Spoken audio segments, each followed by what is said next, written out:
Então, olá a todos. Como foi dito na semana passada, a gente vai discutir os highlights principais de valvopatia que aconteceu no Congresso Europeu, que acabou na semana passada, aconteceu em Paris. Foram 5 dias de muita discussão, muitas aulas interessantes. E eu separei os principais tópicos para a gente poder discutir e trazer para vocês aqui na plataforma Devolve Club. O Dr. Bernard Young foi quem finalizou o congresso, trazendo os highlights dele de valvopatias, e como vocês podem ver, ele dividiu em 4 itens. A única diferença foi que o último item para eles era endocardite infecciosa, e eu mudei para outros assuntos, porque a gente vai abordar outros assuntos que, ao meu ver, foram mais importantes para poder trazer para vocês nesse congresso. Ele inicia, então, a discussão dele falando de epidemiologia e ele abre essa sessão trazendo um trabalho muito interessante, mostrando que a valvopatia ela tem impacto em mortalidade a longo prazo na população geral. O trabalho chama OxValve, é uma coorte de 4.009 pacientes, todos acima de 65 anos, que foram rastreados com ecocardiografia. Foi visto que lesão discreta era um achado comum em 67% dos casos, mas isso não tinha impacto em mortalidade a longo prazo. Lesão moderada grave, sim, essa tinha impacto em mortalidade e aumentava em 2 vezes o risco de mortalidade de forma geral, na população geral. Ele também trouxe dados de febre reumática. Ele discutia que a incidência de febre reumática ainda era elevada nos países em desenvolvimento, o Brasil é um desses países, mas basicamente ele cita África e Ásia. Ele cita um trabalho específico que foi apresentado como pôster discutido, foi um trabalho interessante, eu estava até lá para poder assistir. E nós temos um trabalho muito parecido aqui no Brasil, com a equipe do INCOR, onde é feito um rastreio ecocardiográfico em estudantes do ensino fundamental, e nesse rastreio você procura suspeita de doença cardíaca reumática e encaminha esse paciente para um centro terciário para poder confirmar o diagnóstico. Eles também fizeram 38% dos pacientes rastreados, que tinham em média de 10 anos, eram suspeitos para doença reumática e foram encaminhados para acompanhamento em serviço terciário. Aí eu trago para vocês essa aula interessante que foi falada no curso, que é exatamente um resumo da doença reumática como um todo. O Dr. Bernard Young não abordou isso, mas eu acho que vale a pena a gente trazer aqui para poder discutir com vocês. E ele inicia essa aula trazendo aquela curva clássica da patogênese da febre reumática, que se inicia com uma faringoamidalite bacteriana, o indivíduo é suscetível a responder com uma resposta autoimune e pode chegar até desenvolver uma cardite reumática. É uma coisa clássica. A prevalência da doença reumática no mundo ela é bem elevada, são 15 milhões de indivíduos portadores de doença cardíaca reumática no mundo, com uma incidência anual de 0,5 milhões e uma mortalidade também de 500 mil por ano. O trabalho relata que 80% desses pacientes se encontram na Ásia e na África, como vocês podem ver no mapa que está exposto aí. A diferença é que eu acho que, na verdade, o Brasil ele reporta poucos casos. Se a gente reportasse exatamente como nós encontramos, provavelmente a cor ali do Brasil e da América Latina seria uma cor mais próxima do que a gente encontra na Ásia, com uma incidência maior próximo ali do roxo, do lilás.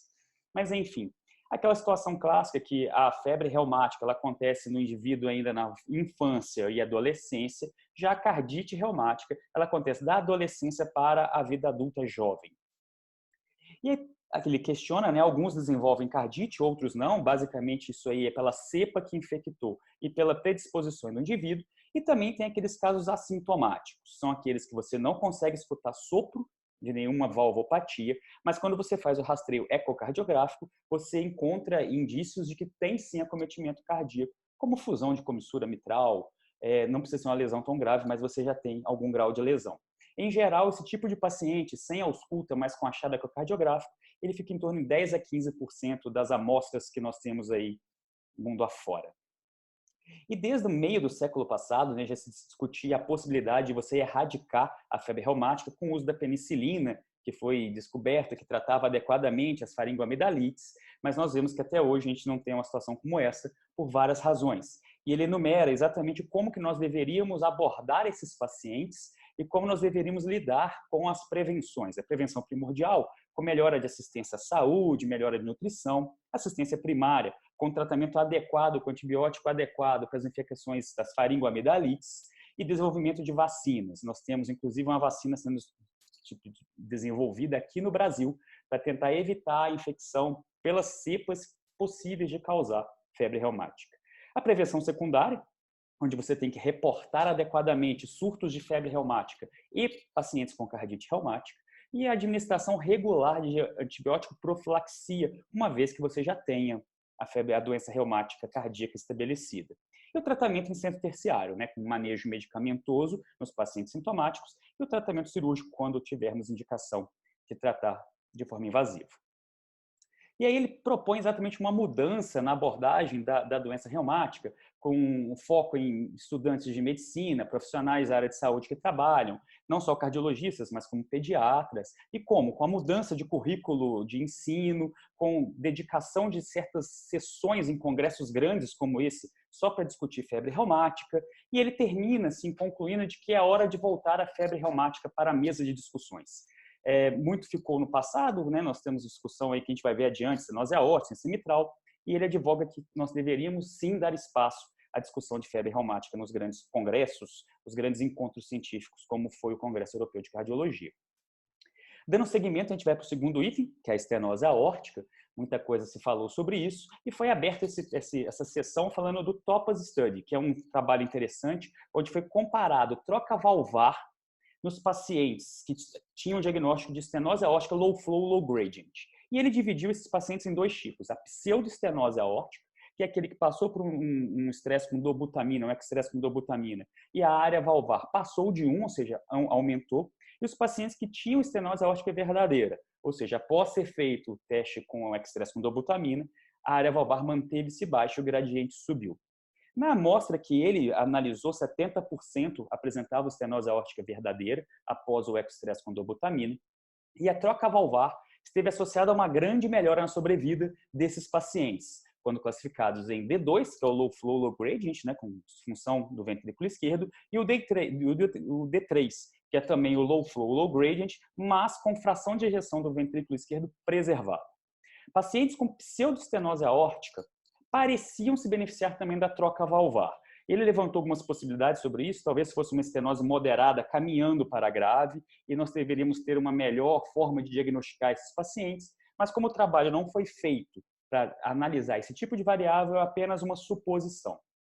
Em caso dos pacientes que foram encaminhados para tratamento percutâneo por TAV, foi visto também no trabalho dele que a via femoral parecia trazer mais benefícios nos pacientes com low flow, low gradient. Ele traz esse gráfico interessante, mostrando para a gente que o tratamento nesses pacientes então, melhorou a sobrevida, e dentro dessa situação chama a atenção para a gente que um paciente que tem uma estenose aórtica verdadeira, que é essa daqui, de true, de verdadeira, quando tratado, ele evolui melhor do que o paciente que tem pseudoestenose aórtica e tem um acompanhamento conservador. Então, realmente, olhando esse gráfico aqui, dá a impressão de que tratar também o paciente com pseudoestenose aórtica melhora a sobrevida. É necessário mais trabalho para a gente poder, outras análises para a gente poder entender isso melhor, mas é o que ele levantou de hipótese. E aí vem uma apresentação muito interessante, né, desse belga que veio tratar para a gente exatamente dos pacientes de estenose aórtica importante low gradient, D2 e D3. E aí ele faz uma revisão interessante, ele inicia com a equação de continuidade, o princípio de Bernoulli, que todo mundo aqui já deve estar ciente de como é, e ele mostra qual é a cascata de evolução desses pacientes. Então, você tem uma disfunção do ventrículo esquerdo, por esse motivo cai o débito cardíaco, cai então o fluxo transvalvar aórtico e, por conseguinte, cai o gradiente transvalvar aórtico, ok? Na diretriz europeia atual, você tem como classe de indicação 2A nesses pacientes que são com gradiente médio abaixo de 40, com disfunção do ventrículo esquerdo, em caso de sintomas, uma vez que você esteja excluindo a pseudoestenose aórtica, como foi mostrado no trabalho anterior. E ele também aborda o estágio D3, que é a estenose aórtica paradoxal low flow, low gradient. É o paciente que tem uma área valvar baixa, menor que 1, um gradiente baixo, mas na presença de fração de ejeção preservada. E ele levanta a possibilidade que talvez essa seja uma manifestação tardia da estenose aórtica, um quadro evoluído, um quadro avançado. E as indicações que nós encontramos, tanto na europeia como na americana, também são 2A nesse paciente, quando ele apresenta o diagnóstico de estenose D3, estágio D3, e sintomas. Então, você tem 2A, tanto na europeia como na americana, embora os níveis de evidência sejam baixos, né, que são C. Ele resume que o D3, então, ele tem um prognóstico pior de forma geral, apresenta menor calcificação do que o clássico, o D1, e deve-se tomar muitos cuidados com os cálculos inadequados ou errados, já que a equação de continuidade pode trazer alguns erros rotineiros, como medida da via de saída ou alinhamento adequado do fluxo transvalvar. E você pode, na verdade, estar diante de uma pseudoestenose aórtica e não é uma estenose aórtica importante. Aqui ele mostra para a gente a comparação exatamente da quantidade de cálcio na válvula aórtica. E como vocês podem observar aqui no azul, que é o alto gradiente, você tem mais cálcio nesses pacientes do que o de low flow, como você pode ver no amarelo. Ok? Então vamos dar seguimento. E talvez uma das apresentações mais esperadas desse congresso foi quando a equipe do Dr. Cribier veio trazer para a gente os 15 anos de experiência em tratamento TAV. Para quem não sabe, o Cribier foi o primeiro médico que fez o tratamento de TAV em seres humanos. E aí ele resolveu publicar agora a experiência do centro dele, do grupo dele, em 15 anos de execução desse procedimento. O que ele já trouxe de atenção para a gente? A idade desse paciente não mudou. São pacientes idosos, da mesma forma como começou em 2002, até agora, 2014 a 2018, você vê que a faixa de idade é a mesma. Mas os riscos cirúrgicos desses pacientes caiu. É exatamente o que nós estamos acompanhando nas publicações atuais. Antes eram pacientes de alto risco, depois intermediário, e agora, recentemente, nós temos o TAV nos pacientes de baixo risco cirúrgico. Então, se você observar, houve uma queda no risco desses pacientes, a idade se mantém como pacientes, no caso do centro dele, octogenários. Os trabalhos que trazem pacientes de baixo risco são pacientes em torno de 70 anos, pouco mais jovens.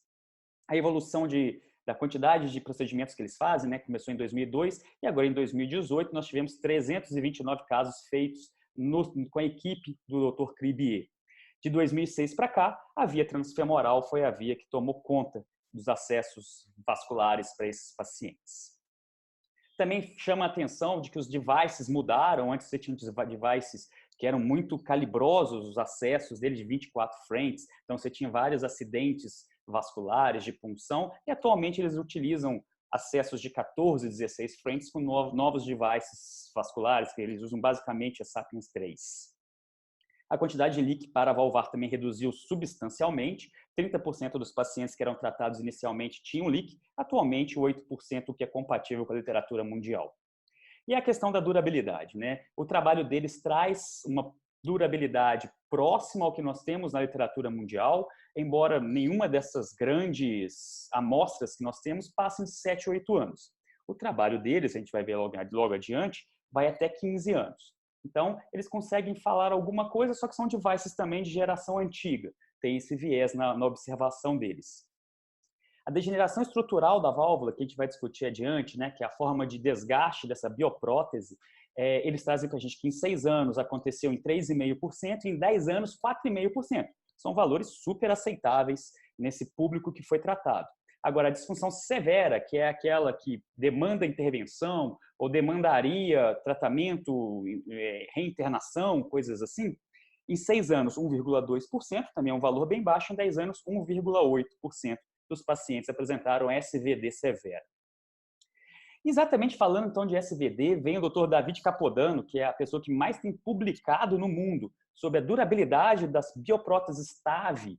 Ele faz uma apresentação sensacional, exatamente discutindo como que você deve manejar esse paciente, como diagnosticar adequadamente esse grupo de pacientes. E ele abre a apresentação dele dividindo em 3 situações, são 3 pacientes diferentes. O paciente 1 aqui, de 85 anos, que você pode ver, é um idoso que basicamente não se importa com a durabilidade da bioprótese implantada via transcatéter, porque provavelmente a vida dele se encerra antes da durabilidade dessa prótese. Nós temos o paciente intermediário, de 75 anos, que se preocupa um pouco com a durabilidade dessa prótese, mas, se necessário, ele faz um implante transvalvar novamente, um valve-in-valve, um TAV dentro do TAV, e ele pode viver o resto da vida dele também sem maiores problemas. E o paciente C, é o Chris, de 65 anos, esse sim tem uma grande preocupação com a durabilidade da bioprótese, porque ele não pode fazer um valve-in-valve a cada 10 anos. Ele vai sair com gradientes sempre muito elevados. Então, esse indivíduo é o que se preocupa com a durabilidade da bioprótese transvalvar. E aí ele traz para a gente o conceito, né, de degeneração de bioprótese, ou estrutural e não estrutural. E você pode acompanhar exatamente isso, que nós já publicamos isso há algum tempo atrás no Devolve Club. Você entra lá, lê, o texto está bem resumido para você entender, fala um pouco mais, e você também pode ouvir os podcasts, tanto no Spotify como no iTunes, tratando exatamente dessa classificação, que nós vamos resumir aqui de forma bem rápida. Então, um paciente com uma bioprótese normal, ele pode desenvolver uma degeneração estrutural, isso é o quê? Calcificação, fratura de folheto, você pode ter fratura do próprio estente, do anel da prótese, e a degeneração não estrutural, que nós temos aí trombose, endocardite ou leak, que representa basicamente. Uma vez que você faz o diagnóstico de degeneração estrutural, você vai classificar em qual estágio está a degeneração, podendo evoluir até degeneração severa, né? Então, você vai ter o gradiente médio acima de 40, ou um aumento de 20 milímetros de mercúrio no gradiente em relação ao baseline, uma regurgitação aórtica importante. Uma vez que você faz o diagnóstico de SVD severa, esse paciente pode evoluir ou não para falência da prótese, que a gente chama, que é o BVF, né? É o Bioprosthetic Valve Failure. Então, nesse cenário, é um paciente que tem a SVD severa e também tem sintomas que podem culminar com morte, reoperação ou reinternações ou muito sintomático. Nesse cenário, você tem o diagnóstico de BVF, ok? Então, o que ele traz para a gente? É um trabalho já que já está publicado dele, né, em Press agora, no Eurointerventional 2019, onde ele traz uma avaliação mundial dos trabalhos que analisam a degeneração de biopróteses aórtica. Então, nós temos aqui, com disfunção severa, né, SVD, nós teríamos aí incidência de 1,6 para 3,6, e desses pacientes que fazem SVD, até 7%, 7,3% podem evoluir com BVF. Uma coisa é ele ter SVD, ele tem uma degeneração importante, mas o paciente é assintomático, não tem repercussão nenhuma. Esse não é um BVF. Agora, se ele tem sintoma, precisa reintervir, precisa operar, ele é um paciente BVF, ok? Então, basicamente, ele resume que SVD em 5 a 8 anos em 1,3%, e desse 1,3%, 4,6% pode evoluir para BVF. Aqui ele exatamente faz uma análise de 2 trabalhos que fizeram essa comparação da degeneração da bioprótese transcatéter com a cirurgia convencional, a bioprótese convencional com esternotomia. E se vocês observarem, a degeneração SVD ela é mais frequente na bioprótese convencional do que na prótese TAV. Provavelmente aí você tem um viés de qualidade da prótese transcatéter, investe-se melhor nessa prótese, gasta-se mais dinheiro nessa pesquisa do que na prótese convencional, que você tem gerações antigas ainda de forma disseminada. Então, ele basicamente resume que você tem baixos índices de SVD, em torno de 1%, 1,5%, e desses que fazem SVD, 5% evoluem com BVF em aproximadamente 8 anos de follow-up de TAV. Obviamente, nós precisamos de maior acompanhamento, 15, 20 anos. Esses números devem mudar um pouco, que é exatamente a hora onde a falência da prótese torna-se mais exuberante. Eu trouxe esse trabalho para vocês, ele não estava nos highlights do Dr. Bernard Young, porque eu achei muito interessante, né? A utilização de machine learning na cardiologia. Isso está muito na moda agora, todo mundo quer utilizar a inteligência artificial na medicina. E aí foi publicado esse trabalho sensacional, em que esse médico canadense trouxe para a gente um logaritmo que foi melhor, teve uma acurácia melhor para predizer desfechos em pacientes submetidos a TAV. Ele pegou um banco de dados francês do TAV, com 12.800 pacientes, e analisou a série de dados que vocês podem ver nesses slides, e conseguiu ter uma acurácia melhor do que STS, Euroscore 1 ou Euroscore 2, como vocês podem ver na curva. Ele tem uma curva com uma área sobre a curva ROC melhor do que todos os outros scores que nós usamos tradicionalmente, e os grandes trabalhos usam tradicionalmente. A área sobre a curva dele foi 0,65, e a melhor área sobre a curva que nós temos é o Euroscore 2, com 0,60. Isso serviu tanto para a predição intra-hospitalar de mortalidade como ao longo de um ano. Se você tiver interesse, esse aqui é o site que ele disponibiliza essa ferramenta dele para o cálculo. Esses são os dados que você tem que preencher e aí, através dessa análise de importância de cada dado que foi utilizado, ele vai te prever o risco do seu paciente evoluir com um desfecho não favorável ao longo de um ano. Agora, dando seguimento, ele fala uma sessão só sobre insuficiência mitral secundária, né, que talvez tenha sido a grande sensação do Congresso Europeu de Cardiologia agora de 2019. E é claro que eles iam abordar a diferença do COAPT com o MITRA-FR. Você sabe muito bem, se você já viu no Devolve Club, ou seja, você já leu a respeito, o COAPT mostrou que você tem benefício no tratamento percutâneo transcatéter com MitraClip em paciente sem ciência funcional, enquanto o MITRA-FR você não encontrou esse benefício. E aí foi aquela discussão de semanas, meses, todo mundo tentando entender por que 2 trabalhos que tinham o mesmo objetivo encontraram resultados exatamente opostos, né? Ele traz para a gente a evolução temporal do tratamento transcatéter da mitral. Nós tínhamos até 2014 já as evidências, que são alguns trabalhos do Everest 2, o ESC, o Registro Europeu, e que foi exatamente baseado nisso que nós tínhamos os guidelines atual, onde nós não passamos de 2B a evidência para a intervenção transcatéter. E agora, em 2018, especificamente no final de 2018, nós tivemos as duas publicações, o MITRA-FR e o COAPT, que provavelmente vão mudar os consensos que estão por vir, né? Você vai ter níveis de indicação diferentes, basicamente por causa do COAPT, menos pelo MITRA-FR. E a grande discussão, né? A explicação de tudo talvez esteja nesse slide, que seria a insuficiência mitral desproporcional. O que é isso? Basicamente, você tem um paciente com um grau de regurgitação muito grande para o tamanho do ventrículo. É um ventrículo pequeno, onde o impacto da regurgitação realmente é muito importante.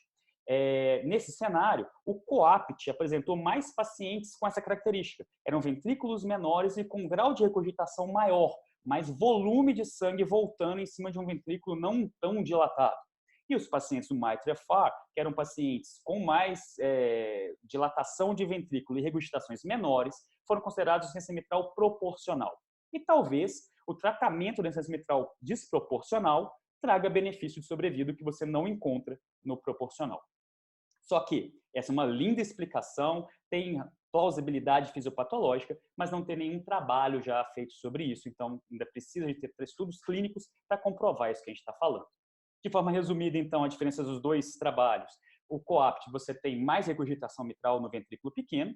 O tratamento medicamentoso clínico do COAPT foi superior ao do MITRA-FR, isso tem impacto, óbvio. E ele levantou a possibilidade de diferença técnica dos americanos para os franceses ao fazer o procedimento. Não acredito que seja isso. Acredito que basicamente aqui esteja do paciente, a situação do paciente em ser submetido ao procedimento. Você teve menos complicação no COAPT, porque eram pacientes mais adequados a esse procedimento proposto. Então, COAPT, tratamento clínico mais rigoroso, mais paciente com IEM desproporcional, e o MITRA-FR eram pacientes com mais disfunção do ventrículo esquerdo. E aí veio a publicação do MITRA-FR, acompanhamento de 2 anos, né? Que ficou todo mundo também na expectativa, será que ia mudar, ia trabalhar junto com o COAPT? Mas não, ele manteve a posição de acompanhamento de 1 ano, onde você não tem melhora de sobrevida nesses pacientes com intervenção transcatéter da válvula mitral. Nem em endpoint primário, mortalidade, nem em endpoints secundários. Então, o tratamento clínico desses pacientes é igual ao tratamento percutâneo, não tem impacto em sobrevida.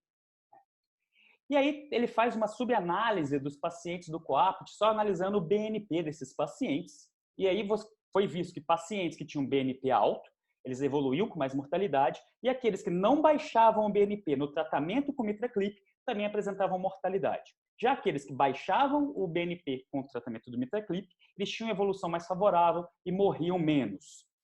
Então, a queda do BNP é esperado quando o MitraClip ele é bem indicado e você tem impacto disso na sobrevida do paciente.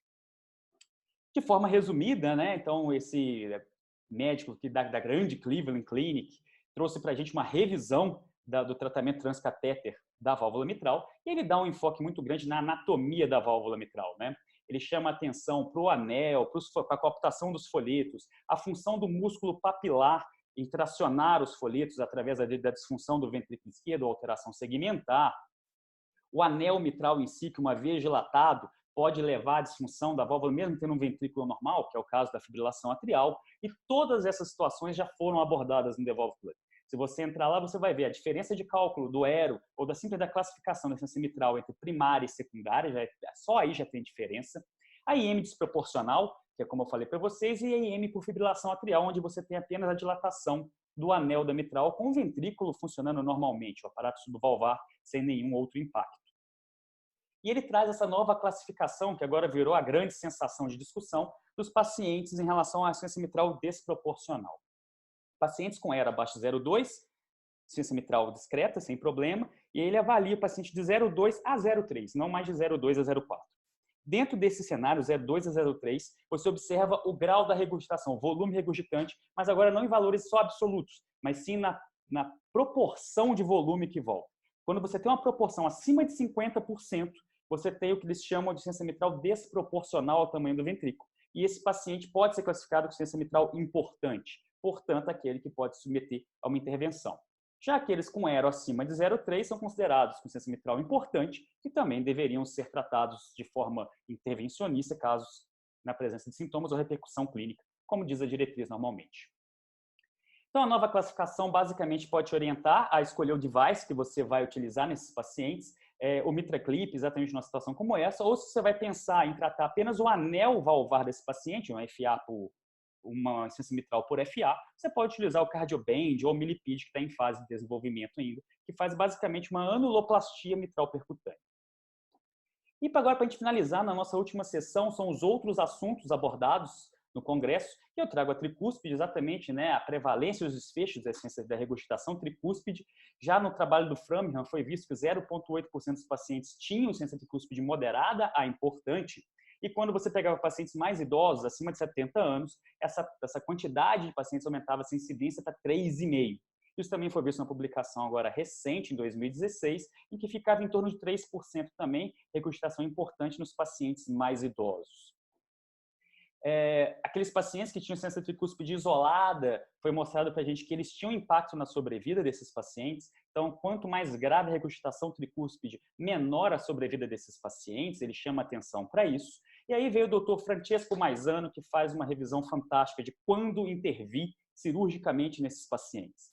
E como intervir? Você vai fazer reparo, troca, transcatéter, e para definir isso, ele já traz para a gente a etiologia da insuficiência tricúspide. Se é funcional, se ela é orgânica ou primária, são sinônimos, ou se é iatrogênica, através, por exemplo, de um fio de marca-passo. Você vai passar um marca-passo para o paciente e o fio faz a insuficiência tricúspide. Isso pode acontecer. Ele traz para a gente o consenso europeu, todo mundo tem acesso a isso, e provavelmente você que está assistindo já tem conhecimento disso. Se você tem uma IT primária ou orgânica, sintomática, tratamento classe 1.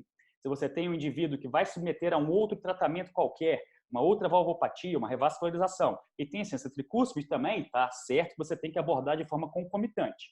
Já aquele indivíduo que tem insuficiência tricúspide funcional isolada, a intervenção não é bem recomendada nesse cenário, é apenas 2B, mesmo quando você já tem esse tratamento clínico otimizado e o paciente não responde. Então, realmente, você não teria muita indicação nesse cenário. E ele traz para a gente as opções cirúrgicas que ele vê no mundo. Anuloplastia completa, parcial, você pode ter aumento de folheto. São questões mais técnicas da cirurgia, a gente não vai se aprofundar nisso, mas a gente tem que saber que isso existe. Ou até mesmo a troca valvar por prótese, biológica ou mecânica, cada uma com seus riscos e benefícios.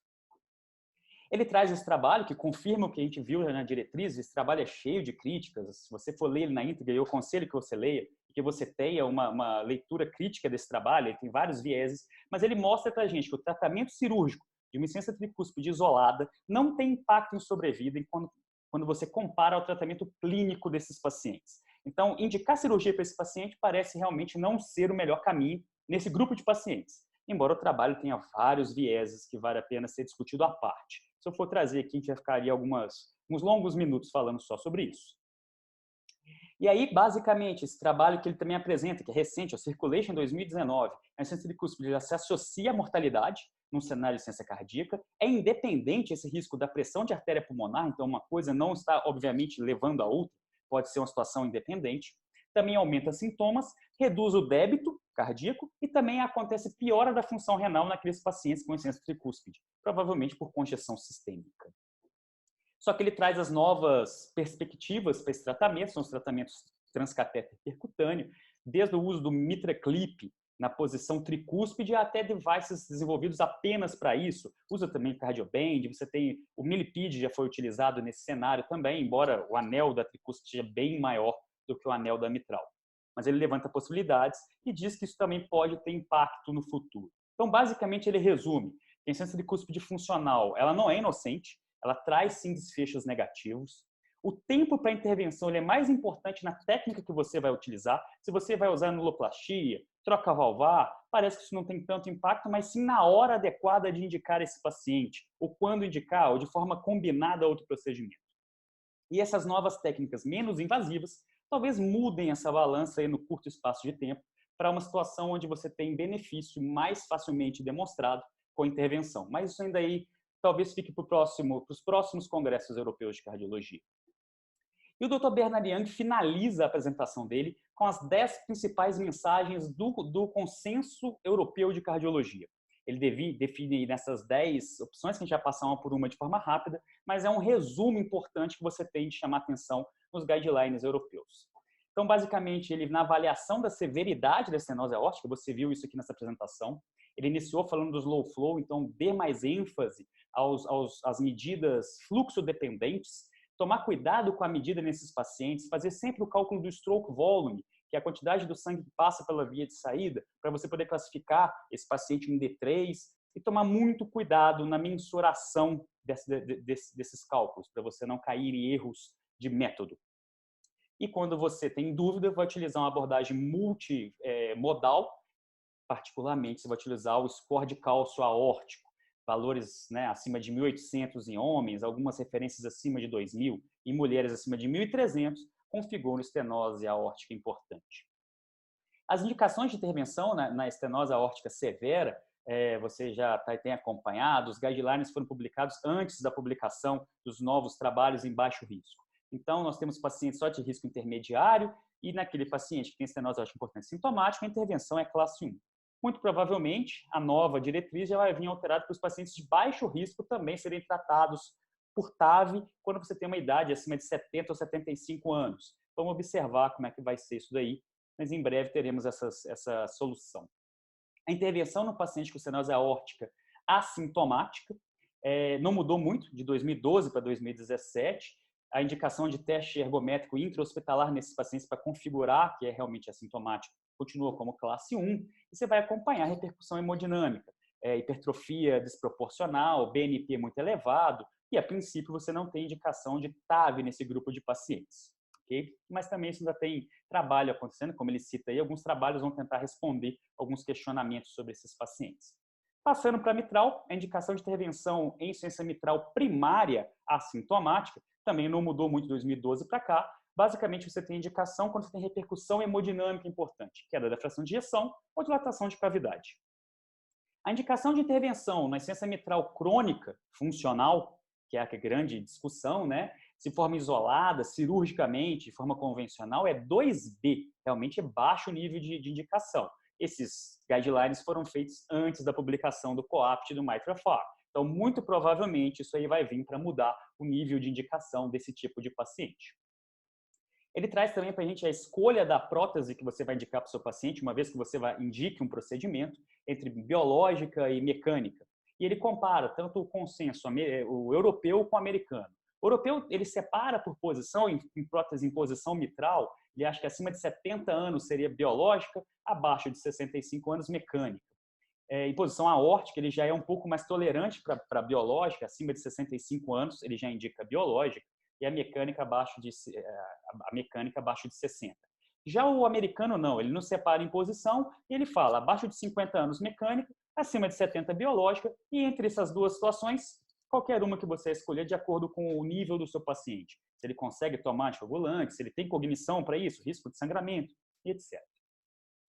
A indicação do tratamento anticoagulante para os pacientes com prótese mecânica não mudou, está bem estabelecido. Você tem que utilizar o antagonista de vitamina K, no caso, no Brasil, que a gente tem agora tem só a varfarina, e o uso dos DOACs ele está contraindicado nesse cenário de pacientes até o presente momento que a gente tem na literatura.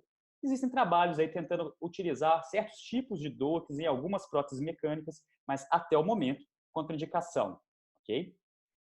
O follow-up desses pacientes com bioprótese, então ele orienta fazer ecocardiografia a cada ano dos pacientes com bioprótese e ele relembra as definições da SVD que a gente discutiu nessa apresentação. O manejo do paciente com FA com doença valvar e de forma bem resumida, ele não orienta o uso de DOACs em prótese mecânica e na estenose mitral moderada é importante. Tirando esses dois cenários, o uso dos novos anticoagulantes está autorizado, está permitível com nível de evidência 2A, a você avaliar o risco de sangramento ou o risco de trombose desse paciente. E ele termina trazendo o conceito dos valve centers, né? O Heart Team especializado em doença valvar, que ele orienta que esses pacientes têm que ter uma abordagem multidisciplinar, um Heart Team atuante, tem que ter uma estrutura adequada de imagem, com tomografia, eco 3D transesofágico, ressonância. Você tem que ter encontros regulares, uma certa frequência de encontros. E, claro, talvez a grande diferença do europeu e do americano para a gente. Para você ter um Valve Center, você é obrigado a fazer parte do banco de dados, no caso europeu, continental. Então, se você não alimenta esse banco de dados, você não recebe a certificação de Valve Center. Você tem que ter um acompanhamento de pelo menos 1 ano dos seus pacientes e alimentar esse banco de dados. Uma vez que você não faça isso, você não consegue essa classificação de Valve Center. Diferente da gente, né? Pouca gente faz banco de dados aqui no Brasil. Bom, era isso, de forma resumida, ficou um pouco longo o vídeo, mas com isso aqui eu acho que eu consegui passar para vocês tudo que teve de importante no Congresso Europeu quando a gente fala de valvopatia. Como eu prometi, a gente vai pegar algumas aulas específicas que a gente acabou apresentando alguma coisa aqui e vai reproduzir na íntegra. A gente vai pegar as melhores informações, vai trabalhar uma aula específica e disponibilizar para vocês também aqui no canal, na plataforma Devolve Club, ok? Bom, se ficou com alguma dúvida, se quiser conversar com a gente sobre isso tudo que a gente falou aqui, fique à vontade, manda mensagem, acessa o site, pode escrever por lá. Boa parte das publicações do site foram abordadas no Congresso Europeu, o que é interessante, então a gente está bem atualizado com isso aí. Você pode ler lá e tirar suas dúvidas com a gente, ok? Um grande abraço e até o próximo vídeo.